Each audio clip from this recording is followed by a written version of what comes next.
vac that I made this year.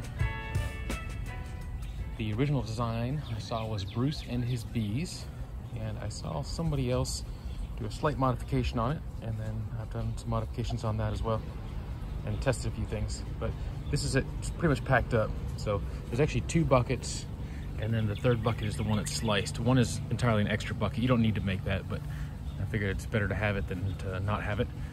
I'll include the prices and the sizes on the video, because I don't remember them all right offhand. And then these are just 2 lids.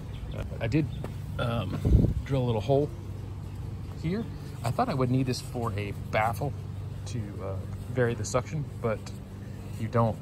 The bucket head is almost perfect for what I'm about to show you, and the suction, I thought I would need this, but I did not need it. But I do like the idea of this. It's not big enough to really give them much ventilation, but you can see into the bucket pretty easily, and that's pretty good. That's also why I didn't use the orange buckets. The orange buckets are a couple bucks cheaper, but you can actually kind of see through the buckets a little bit here. So hope you can see how many bees and stuff are in there. First of all, the bucket head is here. I just put a little piece of Velcro around this so it's easy to carry. Let me pull this off. So you just lift these tabs. Those tabs really line up with the bucket handles to lock them in place. It's not in place right now. And I put an arrow on this, but the intake is on the switch side and the outtake's on the opposite side. You don't need anything on the intake or the exit port to throttle this thing down at all. I may consider putting a screen on here, because I did suck a few bees in that came in to the upper bucket. But this is a bucket head. This is what you're going to get. It's got a little fabric filter on it, a rubber band, and a cord. There is one piece that you need to take out. I'll try to pull this off and show you.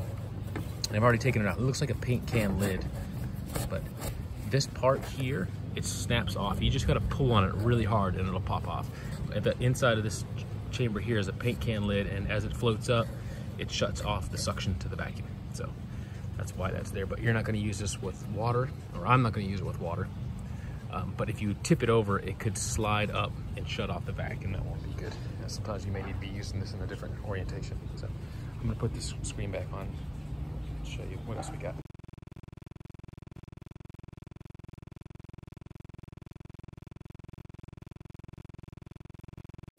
The bucket head itself is going to go on a bucket that has the bottom cut out. I do have all the parts in here. It's easier to carry if you don't have it all permanently put together. But this is the bottom of the bucket cut off, and these are the all-purpose mixing cans, and I cut it off, looks like at the 3-liter mark. I will give a measurement of the actual dimension. From the rim down to the bottom is 9 inches, but these things sort of suck together a little bit tighter, and you're going to want that suction so that you're pulling enough vacuum through the bottom here. And again, that bucket is entirely for the bucket head. Now, I did drill some holes in here because I thought I would need to regulate the suction a little bit more, because the bucket head pulls in from the intake, but it also pulls in this hose. For some reason, it is absolutely perfectly balanced. I figured if I needed any suction regulation, I could do it here, and that wouldn't mess with the suction on the bees. It would reduce it before it even got to the bees. So, but it is not needed. Again, I tested it out because I couldn't imagine that this bucket head is perfectly balanced to work the way it does, but it works the way that it was designed. And I think it was DCs Gadgets actually that originally was credited with this design. So again, the bottom is open. So the hose that comes with the bucket head is this hose, and it is super tiny. I guess maybe it could work. And this was in one end. You can just yank that out, but that goes to, the suction end here. And I didn't use this piece for anything. I did use the other end on a hose that I found on Amazon.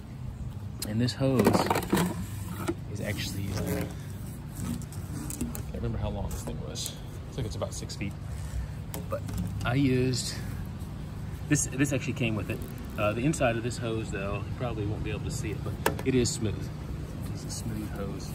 And then this end can't remember if it had a piece on it or, yeah, it did have like a little bent piece. I didn't use that. You can just pull it out the end. There's a little clip you pinch and then pull that out. And then the one that came with the bucket head I put on there because it's kind of got a nice taper to it. And then it goes right into a smooth hose. And the buckets that were modified, I just stuck the hole kind of in the middle of the D. And then drilled a whole bunch of holes at the bottom. I was actually trying to calculate how many holes this would need, but it doesn't matter. Just as many as you can get in there. You can't have too many and mess with the suction. It's the hole on the outside that regulates the hole. This hole plus that hole are what make it balanced. It makes it work. And what I do, and this is what the other video person had. The other video had as a modification was a compression coupling. He didn't mention it in the video, but he used a 1 inch. This is an 1.25 inches. And I'll show you why I use this one. He cut the cap. I don't know if he bought 2 caps or what, but if he cut this in half, you can use one on the outside and one on the inside. So, and then I haven't glued anything together. I just do it so that I can take this in and out so that I can stack them and store them tightly. I'll put this together and show you what it looks like here. All right, this is the compression fitting. And then again, this is split. So this is just used as a stop. So when you screw this on, it locks to that. And the reason to use an 1.25 inches, I think it's probably a better choice over the 1 inch. The 1 inch would be smaller diameter, so it sort of would throw it down. But this would just be entirely a plug. So whenever you pull the hose out, you put a plug in here. And this is a actual plug cap. It's not an end cap. So if you had an end cap, you could have an 1.25 inch pipe in here, and then you could put a domed cap on it. But this is actually a plug, and it actually fits into the same diameter of an 1.25 inches. So you can stick it in there. It's got a few holes in it. Actually, I don't know if I have holes in this one. I had holes in this one.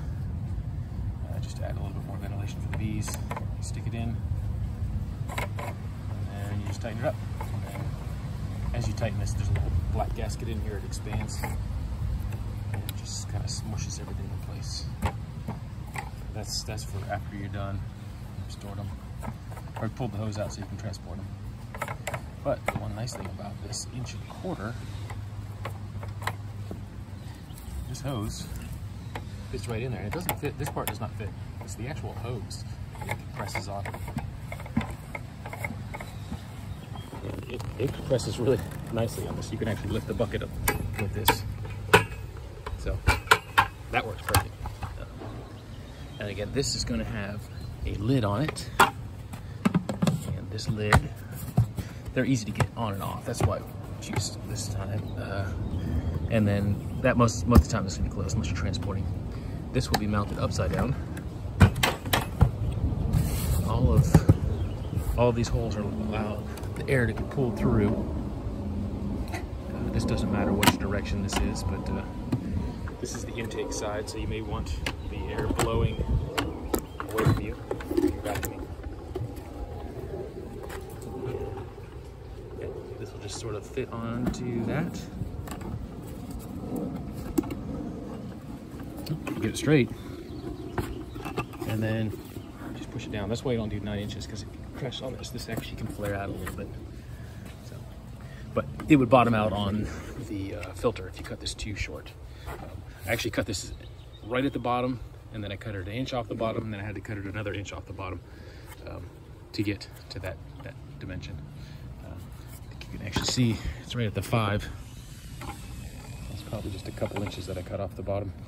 This line was just how much that slid on. To get the overlap, this is as far as I could push it on, so that's what I was trying to figure out, that 9 inches. Again, this is just a second one, so I'll have another compression fitting, another cap, and then whenever you take this off, we can put another bucket on and then keep vacuuming some more. So, and that's why I used this one, and that is actually maybe an 8-foot hose. Yeah, probably about an 8-foot, maybe a 10 even. But that'll give you a little more distance, and then just plug it in and go. So this opening plus this opening is the perfect suction for sucking bees up. Again, I added holes here because I figured I'd be able to open more holes if I didn't need as much suction. You can always cover holes. You can't add more holes well, I guess you probably could add more holes when you're in the field, but having the flapper on the bottom, just, it's not convenient unless you're running this thing sideways, which I don't really plan on running it sideways. That gives you a little flexibility, but I don't think it's needed at all. Vacuumed up a few bees from a hive, and they all survived. So, but pretty simple. And I'll put the prices of what I paid now. The only thing that I did not pay for was the this little piece of metal and a screw and the duct tape, and this is just window screening, but used metal because the bees can shoot through the other stuff. I guess if that's if you choose to put that on there. It's probably not needed, but I like to be able to slide it open and look in the bucket. This stuff works. If the vacuum ever goes bad, they're super cheap to replace, and then the rest of it's just buckets. I'll try to compile this all together, so if anybody else wants to try to make it, do it. Thanks for watching.